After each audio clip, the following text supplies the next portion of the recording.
is just one wrapper, right? Just one straw, one bottle, one careless moment. But what if it's never just one? That one piece becomes a part of the soil, seeps into the ocean, breaks into tiny bits too small to see, but too real to ignore. We don't throw it away, we throw it somewhere. 3.5 billion years ago, tiny invisible beings called cyanobacteria created oxygen. They didn't shout, they just gave us breath. We exist because of something we can't even see. We are not outside nature, we are made of it.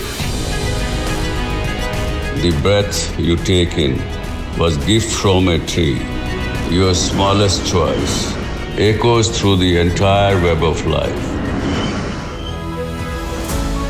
This Environment Day, don't try to be perfect. Just be aware. Be a little more kind to the earth, to others, to the invisible thread that connects us all.